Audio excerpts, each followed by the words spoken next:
Hey everybody, this is Jamie from Worn Out Shoes Productions, and today we're going to be taking this cheap MTV Scream mask and turning it into something a little bit more like this.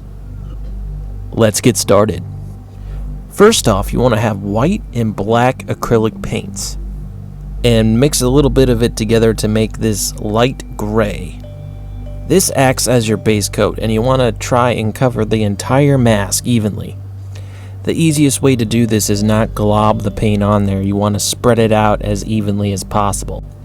What all of this does is even out everything so it's just a blank canvas, so you don't have to worry about the paint that's underneath. And be careful not to get any paint on the black mesh. The next step is to go over the rest of the mask with a slightly lighter gray color. This helps break up the paint a little bit and make it look a little bit more natural. And you don't want to do it evenly. It needs to be just a tad on the blotchy side, and don't go too heavy on this. You want to have enough on there to where you can still see the base coat underneath just a little bit. And don't go as heavy around the eyes, mouth, and nose area because those are going to be darker anyway. Next, we're going to be watering down some of the black acrylic and be doing some shading. This is where references come in handy.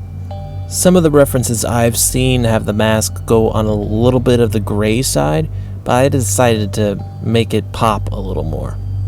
The main areas you want to do some shading are around the mouth and the eyes.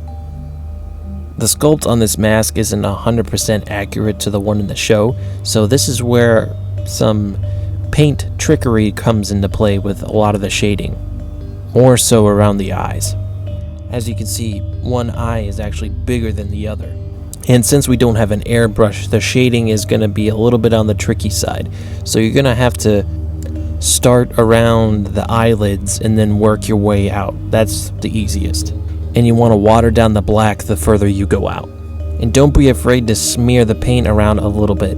That can help blend the different shades together. The nose area has this bleeding down thing right from the nose, just a chunk of black. And then from the nose you have the mouth, and you want to do a similar thing that you do with the eyes. You want to start from the center and you want to work your way out and start a gradient, but you don't want to go too dark with this. It's actually a lighter gray than you might think. I probably should have gone a little bit more lighter with this, but it will still give a great effect. The other more simple areas are around the cheekbones. This is just to give the mask a little bit of dimension. And again, you want to thin out the black enough to just have it a little gray and smudge it up a little bit. Don't go too crazy. There's also the buckle areas, and you want to make sure and have some darker black around where it curves. This helps it blend a little more with the mask. And I just pretty much leave the buckles as they are because when you're wearing your black poncho, it's going to be covered up mostly anyway. You also want to darken the edges of the mask and smudge it up a little bit. You do want to have a little bit of a gradient. And for the eyes, you can kind of see there's lines that go down. Don't go too heavy on the shading for those. If you do mess up here and there, just go back with the light gray again to even it out. There is another technique you can do to make your paintwork more interesting, and this is actually on the mask itself just a little bit. And what you can do is take a brush or even a toothbrush and load a little bit of black in there, just enough to make it like not dark black, but again a lighter gray. And you want to dip it into water, and what you want to do is brush your finger on the bristles to where it actually slings a little bit of that darker black water stuff around the edges, around the cheeks, around the eyes, around the mouth, just a little bit. You don't want to do too much, just lightly, enough to break it up a little bit.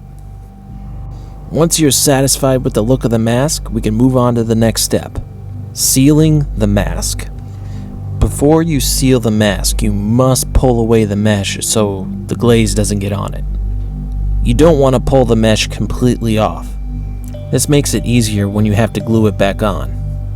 And from there, you want to take painter's tape or masking tape and then cover the inside to prevent any of the glaze from getting through. Make sure that the tape is right up against the edges. You also want to make sure and put tape around the straps of the mask. For the sealer, I used triple thick crystal clear glaze from Krylon. And voila! This is pretty much the end result. And you definitely want to be careful.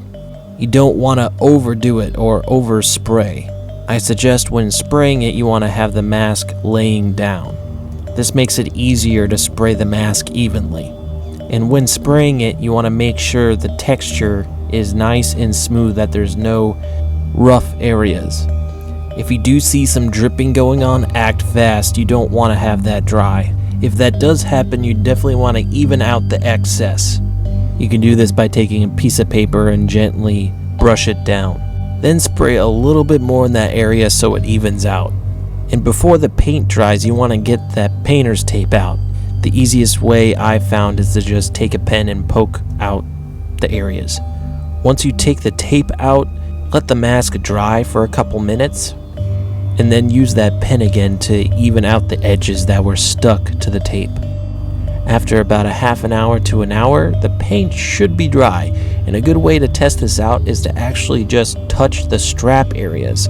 And if it's still tacky, you want to have it dry for a little bit longer. Once the glaze dries completely, you want to put that mesh back on. And what I did was take a low temp glue gun and carefully glue it back. This is also a good chance to reinforce it so the mesh doesn't pop out on you. And there you have it. A cheap MTV Scream mask turned into something pretty freaking beautiful. Looking back on this, I probably should have done the mask a little bit more on the gray side, and especially lighten up the mouth area. Otherwise, the mask turned out great. It has a nice pop to it. Again, this is all a matter of how you want your mask to look. You don't have to exactly do what I do. It's a mix of personal preference and accuracy. If you have any questions, feel free to leave a comment. Be sure to like, and be sure to hit that subscribe button if you want to stay up to date with everything I do. Take care, guys.